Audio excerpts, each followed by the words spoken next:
ವೀಕ್ಷಕರೇ,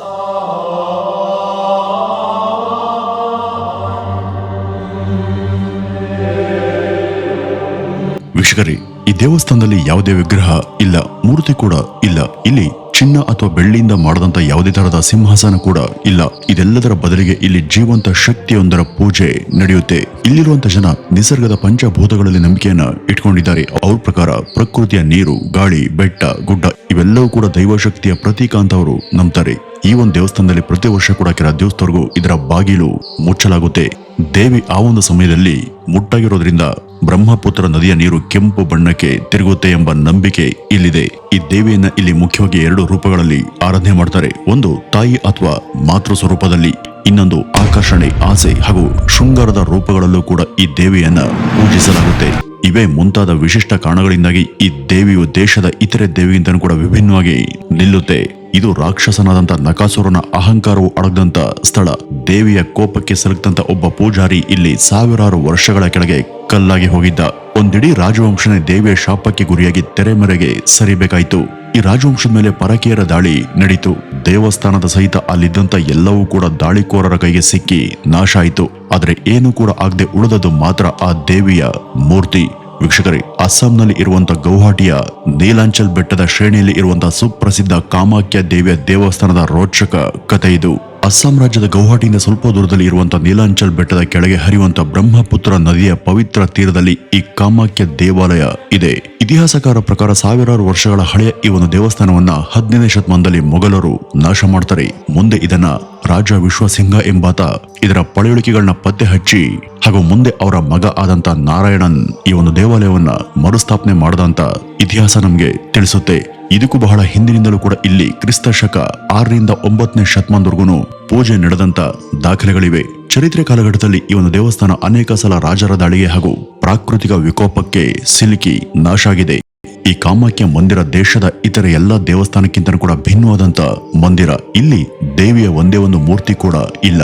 ಭಕ್ತರು ಇದರ ಒಳಗ್ ಬಂದಾಗ ಅವ್ರಿಗೆ ಅಲ್ಲಿ ಭವ್ಯವಾದಂತ ಹಾಲ್ ಇಲ್ಲ. ಬೇರೆ ದೇಗುಲಗಳ ಹಾಗೆ ಕಣ್ ಕೋರೈಸುವಂತ ದೃಶ್ಯಗಳು ಇಲ್ಲಿ ಇರೋದಿಲ್ಲ.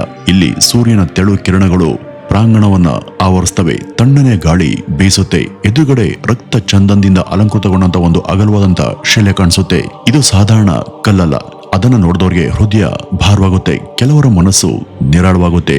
ಮನಸ್ಸಲ್ಲಿ ಪ್ರಶಾಂತ ಭಾವನೆ ಮೂಡುತ್ತೆ. ಕೆಲವರು ಭಕ್ತಿ ಪರವಶರಾಗಿ ಕಳೆದು ಹೋಗ್ತಾರೆ, ಪ್ರಜ್ಞೆ ಕೂಡ ಕಳ್ಕೊಳ್ತಾರೆ. ಹೀಗೆ ಇಲ್ಲಿ ಬಂದಂತ ಒಬ್ಬೊಬ್ಬರಿಗೆ ಒಂದೊಂದು ತರಹದ ಅನುಭವ ಆಗುತ್ತೆ. ಇದನ್ನೇ ಜನ ದೇವಿಯ ಮಹಿಮೆ, ಅವಳ ಉಪಸ್ಥಿತಿಯಿಂದ ಸಿಕ್ಕಂತ ದೈವಿಕ ಅನುಭೂತಿ ಅಂತ ಕರೀತಾರೆ.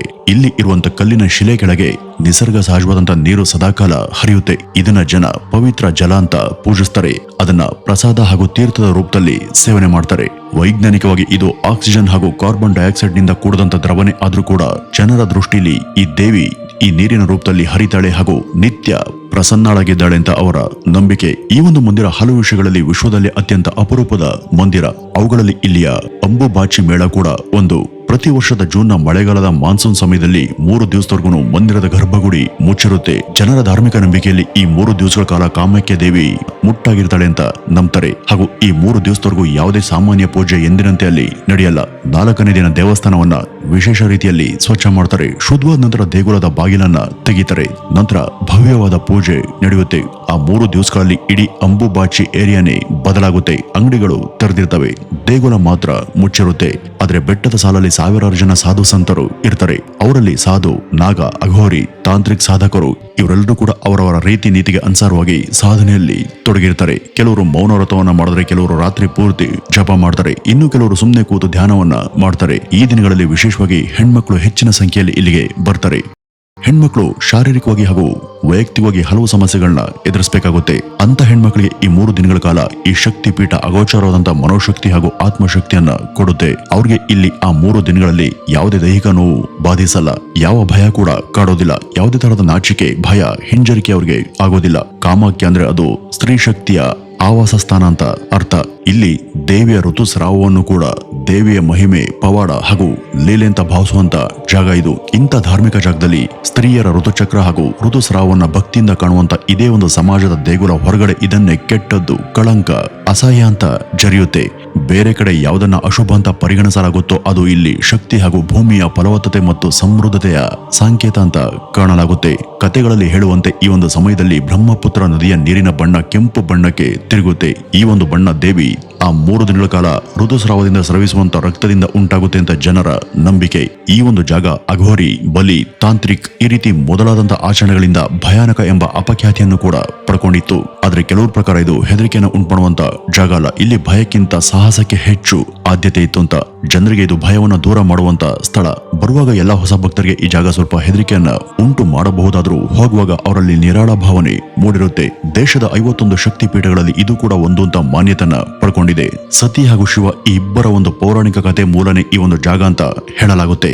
ಆ ಕತೆ ಹಿನ್ನೆಲೆ ಏನು ಅಂತ ನೋಡೋದಾದ್ರೆ, ಸತಿ ತನ್ನ ತಂದೆ ದಕ್ಷನ ಯಜ್ಞದ ಸಮಯದಲ್ಲಿ ಶಿವನಿಗೆ ಮಾಡದಂತ ಅವಮಾನದಿಂದಾಗಿ ಮನನೊಂದು ಅಗ್ನಿಕುಂಡಕ್ಕೆ ಹಾರಿ ಆತ್ಮಹತ್ಯೆಯನ್ನ ಮಾಡ್ಕೋತಾರೆ. ಆಗ ಭಗವಾನ್ ಭೋಲೆನಾಥ್ ಸತಿಯ ಮೃತ ಶರೀರವನ್ನ ಹೊತ್ತು ಅದರ ಸಹಿತ ರುದ್ರ ತಾಂಡವವನ್ನ ಆಡ್ತಾರೆ.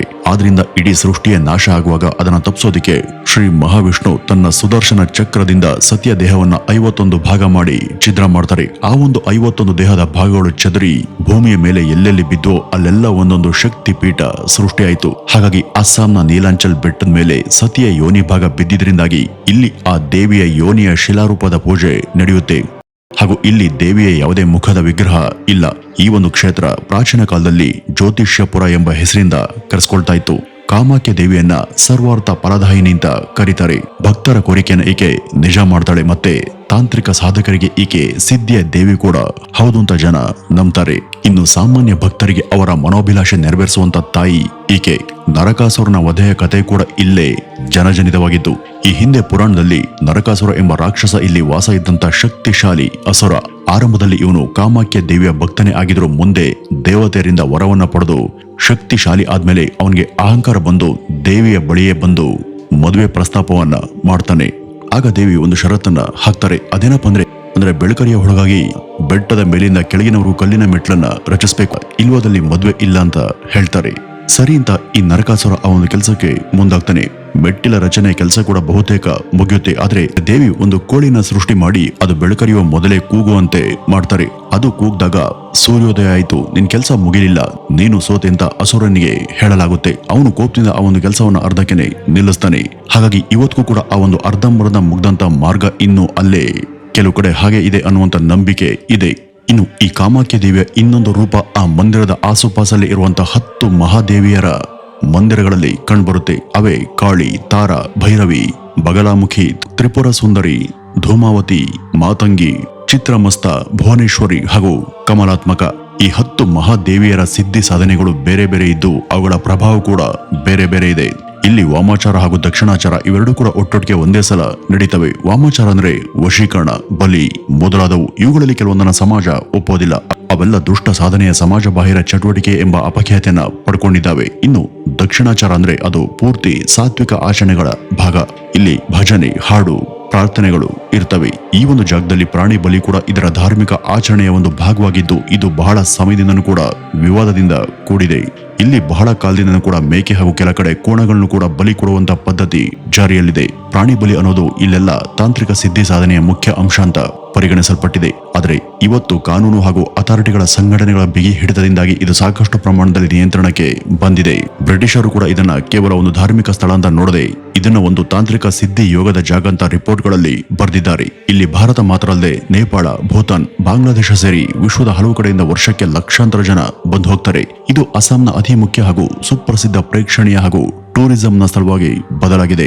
ವೀಕ್ಷಕರೇ, ಆಧುನಿಕ ಕಾಲ ಎಷ್ಟೇ ಸುಧಾರಿಸಿದ್ರು ಕೂಡ ಈ ಒಂದು ಜಾಗದಲ್ಲಿ ಯಾರಿಗೂ ಕಾಣದಂತ ರಹಸ್ಯಗಳನ್ನ ಅದು ಬೆಚ್ಚೋದಿಕ್ಕೆ ಇವತ್ತಿಗೂ ಸಾಧ್ಯ ಆಗಿಲ್ಲ. ಕಾಮಾಖ್ಯ ಅಂದ್ರೆ ನಮ್ಮೆಲ್ಲರ ಇಷ್ಟಾರ್ಥಗಳನ್ನ, ಮನೋಕಾಮನೆಗಳನ್ನ ನೆರವೇರಿಸುವಂತ ದೇವಿ ಅಂತ ಅರ್ಥ. ಅದೇ ರೀತಿ ಈ ಕಾಮಾಖ್ಯ ದೇವಿ ಬಹುಕಾಲದಿಂದನೂ ಆಕೆಯನ್ನ ನಂಬದಂತ ಎಲ್ಲರ ಇಷ್ಟಾರ್ಥಗಳನ್ನ ಅಗೋಚರ ರೂಪದಲ್ಲಿ ನಿಂತು ಆಶೀರ್ವದಿಸಿ ನೆರವೇರಿಸ್ತಾ ಬಂದಿದ್ದಾಳೆ. ಯಾರು ಏನೇ ಅಂದ್ರೂ ಕೂಡ ಈ ಒಂದು ಜಾಗ ಸ್ತ್ರೀ ಶಕ್ತಿ ಹಾಗೂ ಯಾವ ಹೆಣ್ಣನ್ನ ಮುಟ್ಟು ಅಂತ ನಾವು ಅಪವಿತ್ರ ಅಂತ ತಿಳಿದಿದ್ದೀವೋ ಅದು ಅತ್ಯಂತ ಪವಿತ್ರ ಹಾಗೂ ಸೃಷ್ಟಿಗೆ ಅದೇ ಮೂಲ ಅಂತ ಜಗತ್ತಿಗೆ, ಬ್ರಹ್ಮಾಂಡಕ್ಕೆ ಸಾರ್ತಾ ಬಂದಿದೆ. ಸಾಧ್ಯವಾದರೆ ನೀವು ಕೂಡ ಒಮ್ಮೆ ಅಲ್ಲಿ ಬಿಡುವನ್ನ ಮಾಡಿಕೊಂಡು ಈ ಒಂದು ಸನ್ನಿಧಿಗೆ ಭೇಟಿಯನ್ನ ಕೊಡಿ ಅಂತ ಹೇಳ್ತಾ ಇವತ್ತಿನ ಈ ಒಂದು ವಿಡಿಯೋವನ್ನ ಇಲ್ಲಿಗೆ ಮುಗಿಸೋಣ. ನಮಸ್ಕಾರ.